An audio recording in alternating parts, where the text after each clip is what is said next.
Why and how did you get from banking to venture capital? My father started translating his technology from lab to business when he was 63. And the mission of the fund is to be financially successful and socially impactful by battling 3 largest diseases. I just learned that you are actually not just conferencing, you're using your AI platform, tracking 15,000 companies all over the world from this floating dock. All of them are products of Hong Kong. If we have to use 3 words to describe this place, what would come to your mind?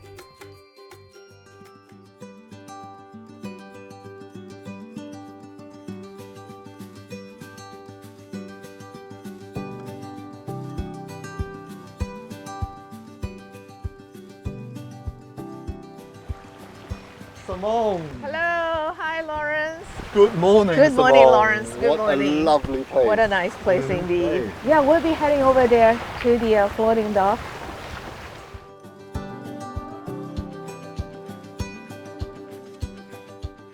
Simone, so why and how did you get from banking to venture capital? My father is the member of the Academy of Science of China. Wow. And my mother invented China's first novel biotech drug. They're scientists to start with, and both of them are very entrepreneurial.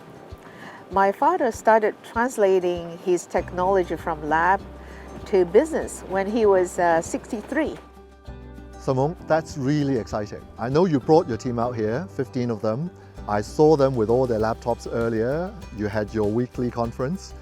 I just learned that you are actually not just conferencing, you're using your AI platform, tracking 15,000 companies all over the world from this floating dock in the middle of a bay with the blue sky above us and a country park. What more can you say about the modern way of living and working? That's why we're here. We're not going anywhere.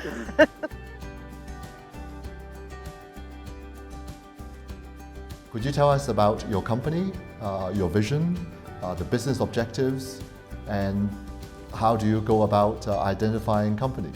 The VC firm is called ORI Capital, was established back in 2015. And the mission of the fund is to be financially successful and socially impactful by battling 3 largest diseases.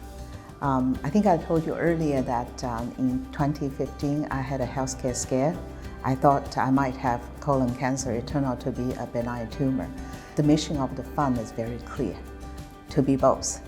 Is that one of the 3 diseases that you have set out to attack?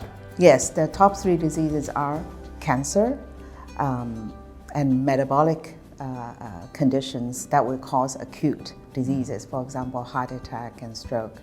That's the second kind. The third kind of disease we focus is neurodegenerative diseases, such as Alzheimer's, Parkinson's. To attack these 3 diseases, we focus on 3 modalities. That is therapeutics, meaning drugs, and delivery, and diagnostics. And the reason we also focus on delivery in addition to therapeutics is because a lot of times systemic delivery will not do the job. It needs the help of device to push through the last mile. And diagnostic is also very important because, for example, in the case of cancer cells are like AI cells. So the earlier you catch them, the easier the chance of survival is much higher. And the same applies to Alzheimer's. Following our focus, meaning the 3 diseases and 3 modalities, we identified about 20 scientific approaches. 20? Yeah, 20 approaches that can be used to treat such diseases. And out of the 20, we further zoom in about 10. We think that are maturing, that are investable. We call them 10 runways. Within these 10 runways, then we go to look for truly innovative companies that can come up at the end an innovative drug or delivery or diagnostic product to, at the end of the day, save lives.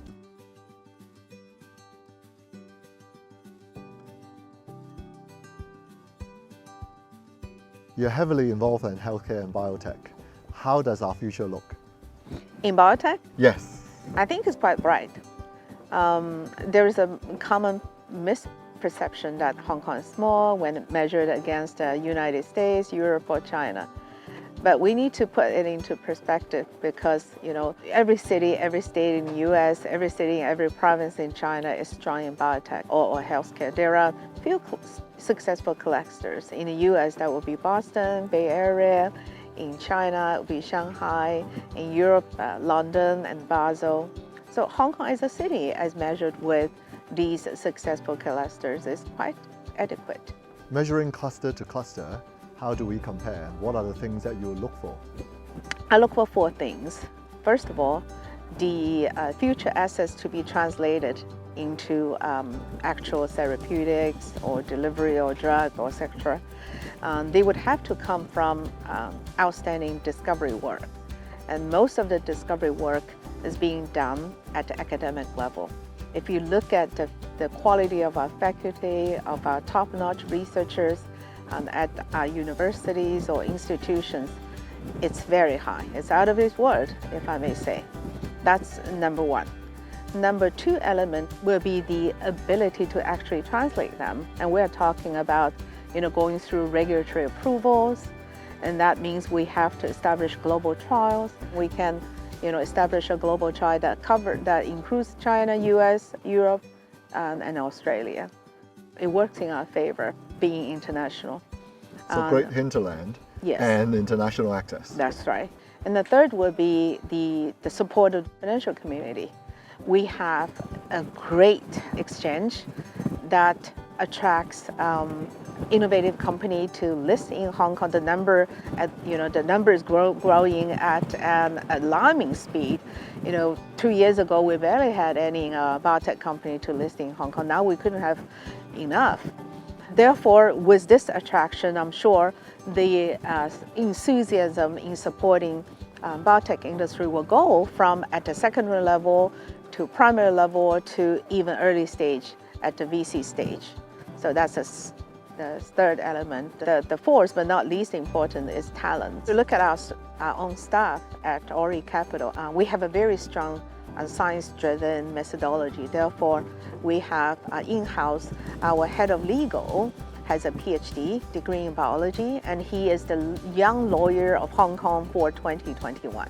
And we have a team of 4 scientists who specialize in specific approaches. For example, one specializing in immuno-oncology, one specializing in NGS sequencing, gene editing, GPCR pathway, and RNA editing. All of them are products of Hong Kong. So what I count is research, global access, with also a hinterland in the mainland. Money makes the world go around, and people make money goes around. That's right. We have talked a lot about Hong Kong today. I have learned a lot myself. If we have to use 3 words to describe this place, what would come to your mind? Creativity, connectivity, and diversity.